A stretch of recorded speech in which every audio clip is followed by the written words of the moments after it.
ሄላ እንዴት ነሽ ዋክሽ? ይቅርታ ማልበል? አቤት ድምጽሽ እንደዚህ ያምራል እንዴ? ይቅርታ የኔ ወንድም ቶሎ ወደ ደወልክበት ጉዳይ ካልገባክ ስልኩን ልዘጋው ነው። ተይ እኔ መሰለ የፍቅር ቃል እየደረደርኩልሽማ ጨክነሽ አዘጊው። ኧረ እባክህ አለማድረጌን አድርጌ ላሳየህ እንዴ?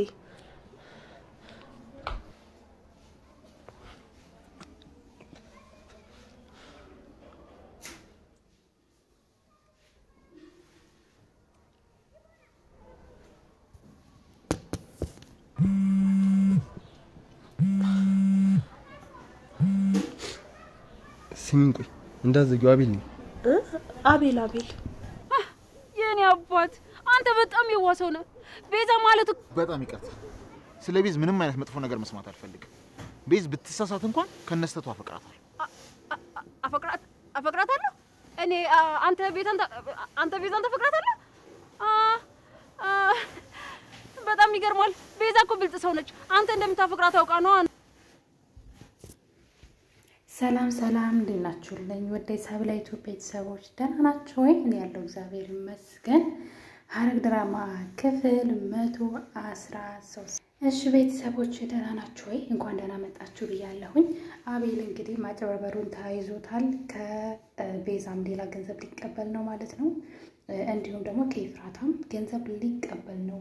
ይሄን ነገር ግን እንዴት ሁለቱ ማወቅ ይችላሉ የሚለው ነገር በጣም ከባድ ነው። እነሱ ምክንያቱም ቤዝን በድብቅ ከሰጠችው ኤፍራታን በድብቅ ከሰጡት ከሁለቱም ገንዘብ ሊቀበል ነው። በነገራችን ላይ አቤል ወንድሙን ስለሚያይ ማለት ነው ያፌት ልያየ ስለሚያድግ በጣም ይቀናን በሱ ማለት ነው። ምክንያቱም ቁጭ ብሎ ሲያዝ ሲያየው ያው እሱን በደህንነት ነው ያደገው፣ ግን እንደ ያፌት አይደለም። ያፌት ቤተሰብ አልባ ነበረ።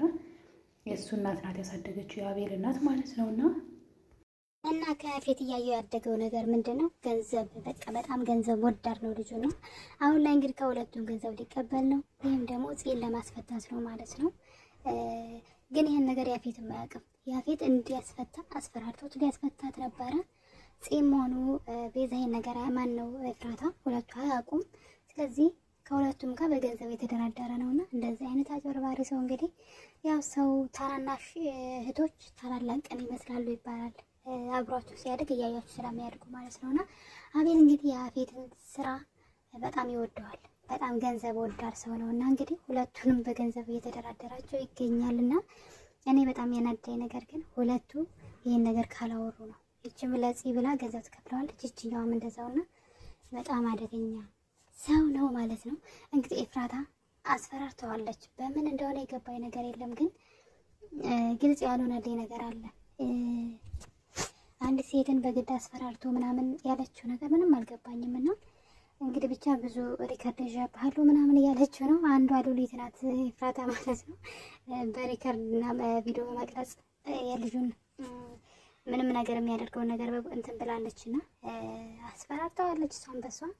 እኔ ግን በጣም እየፈራሁ ነው ኤፍራታ አንድ ነገር እንዳይፈጠር ማለት ነው። ምክንያቱም ደግሞ እንግዲህ ያፌት እያንዳንዱ እርምጃዋን ይከታተላታልና ናታን ልጠይቀው ሄዳ ነበረ። ናታን ደግሞ በቤተሰቦቹ ተናዷል። እህቱ እንደታሰረ ስለደበቁት ማለት ነው። በዛ የተነሳ ሊያወራቸው አልፈለገም። እሷ እንደሆነች ስላላወቀና ልትጠይቀው ሄዳ ግን ድፍረቷ በጣም አስፈርቶኛል። ምን ተማምና እንደዚህ ደፋር እንደሆነች እኔ ራሱ ግራ በጣም ነው የገባኝ ምን እንዳደረገችና ያፌት ግን ኤፍራታን ይዞት እንዳይጠፋ እየፈራው ነው። ገን ተከትላት ሄዳለች። አይታችሁ ከሆነ ፖሊሱን ለማግኘት በድብቅ ሄዳለች። ያፌት ደግሞ እየተከታተላት ነው ብዬ አስባለሁኝና ምክንያቱም እያንዳንዱ የምታደርገው ነገር ያውቃል። ስለዚህ እነንም ተከትሏት ሄዶ የሆነ ነገር እንዳያደርጋት እየፈራሁ ነው። ገኒም ውስጧ በጣም ደስ ስላላለ ተከትላት ሄዳለችና እዚህ ጋር መጥፎ ነገር እንዳይፈጠር በጣም እየፈራሁ ነው። የምሬ ነው የምላችሁና የኤፍራታ አካሄዷ የገኒ ተከትላት መሄዷ ያፌትም ደግሞ እንደዚሁ ስለሚከታተላት ከማን ጋር እንደምትሄድ ምናምን ግዳይታቸዋል። ባለፈው የዲኤንኤን ውጤት ያወቀው እንግዲህ እየተከታተላት ስለነበረ ነውና ይሄኛውም ተመሳሳይ ነገር እንዳይሆንባት በጣም እየፈራሁ ነው። የምሬ ነው የምላችሁ አሁን በጣም ለኤፍራታ እየፈራሁ ነው። ያፌት በቃ በጣም እንትን ሆኗል። ጸባዩን በቃ በግልጽ ማሳየት ጀምሯል አሁን ላይና እንዳይጎዳት በጣም እየፈራሁ ነው። አሁን እሱ እርጉዝ እንደሆነች ያውቃል። ምንም አይነት ፍቅር ለሷ የለውም በዚህ ሰዓትና እንዳይጎዳት በጣም እየፈራሁ ነው እና ዛሬ እንግዲህ በክፍል 112 ላይ ማለት ነው ኤፍራታ በድብቅ የምትሄድበት ቦታ ያፌት አሁንም ወይ ስልኳን ጠልፎ ሊሆን ይችላል ብቻ እየተከታተላት እንደሆነ ግልጽ ነው።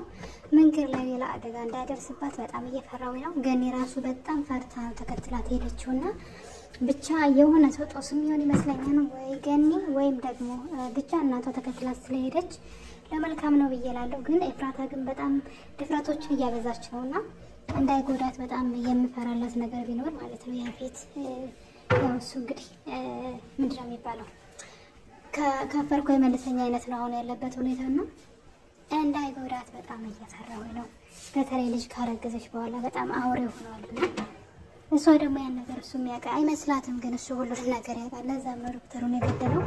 ዶክተሩን ለምን ገደለው ብለን እስካሁን ድረስ አልተጠራጠረችም። ሁሉንም ነገር አሁን ለምሳሌ ለጽዮን የሆነ ምስጢር ልትነግራት ነበረ። ከዛ ግን ሳትነግራት ቆይ አንዴ እያለች ነገሮቹ ረፈዱ። ይሄ ነገር ጥሩ አይደለም። ነገር ሲቆይናስ ብቻዋን እዛ ስትቀመጥ ኢቭን ማን ምን እንዳደረገ እንኳን ማወቅ አትችልም። ዶክተሩ ዝም ብሎ ሳይናገር የሞተውን በዚህ ምክንያት ነውና ለዚህ ወይም ደግሞ ለገኒ ስንት ቀን ነግራቸዋለሁ እያለች ግን ሰዓት ነግራቸው ትቀራለች። ይሄ ነገር ሌላ ጾስ ይዞባት እንዳይመጣ ግን መጠንቀቅ አለባት። ካልነገረቻቸው ማንም ሰው የሆነ ነገር ሀፕን እንኳን ቢያደርግ የሚጠረጥርላት ሰው የለም ብዬ አስባለሁና ኤፍራታ ግን ነገሮችን በውስጧ መያዟን ማቆም አለባት። ቤዚ ደግሞ እንግዲህ ናታን በጣም ተናዶባታል ነገሮችን በመደበቋ። እህቱን ደግሞ እስር ቤት እንደገባች ጽ ጠብቂልኝ አደራ ብሏት ነበር ጽን ማለት ነው። ጽ እስር ቤት እንደገባች ግን ሉሊት ነግረዋለች። ይሄን ነገር እነሱ ስለደበቁት በጣም ተናዶባት አይኗን ማየት እንደማይፈልግና ከዚህ በኋላ እንደውም እነሱ ቤት ሁሉ መኖር እንደማይፈልግ እየነገራት ነው። ጽ በጣም ተቸገመ ቤዛ ማለቴ ነው። በጣም ነው ያሳዘነች። ምር ለምንድን ነው ሰው የማይወደኝ ነው ያለችው እና በጣም ነው ያሳዘነችኝ።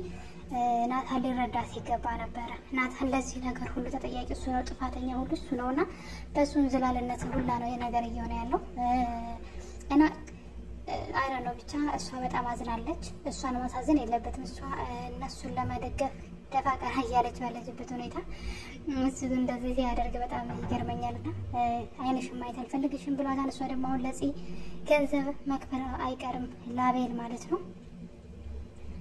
አቤል እንግዲህ ገንዘብ ወዳድ በመሆኑ ምክንያት ከሷም ከኤፍራታም ገንዘብ ይቀበላል።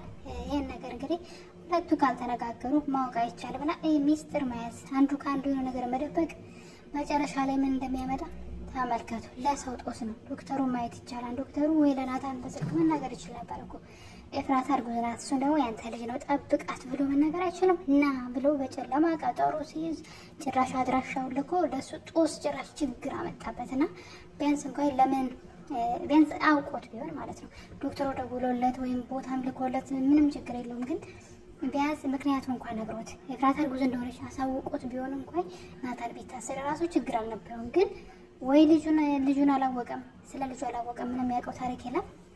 ግን በማያውቀው አንድ ቀን እንኳን ኢትዮጵያ የማያውቅ ዶክተር ወጥመድ ውስጥ ይገባልና ይሄ ፍትሃዊነት አይደለም። ስለዚህ ኤፍራታም አሁን በጣም ደጋገመችው የሚስጥር መያዝ። እንግዲህ ለእናቷ ልትነግራት ስትል አቤል ይመጣና ተቋርጠዋለች። ከዛ ደግሞ ብዙ ምነግርሽ ነገር አለ ትላለች ለእናቷ። አሁንም አትነግራትም፣ ሌላ ጉዳይ ትይዛለች። ጭራሽ ለዚህ ደግሞ ልትነግራት እያለች እሺ ብላ አፏን እየጠበቀቻት እየተነፈሰች ምናምን ጊዜውን ትጨርስና እንግዲህ ሰዓት አልቋን ትባላለች። ከዛስ ይሄ ነገር ሳትነግራት ከዛ ትሄዳለች ማለት ነው። እና ይሄ ነገር አግባብ አይደለም ባይለኝ እኔ በበኩሌ ማለት ነው።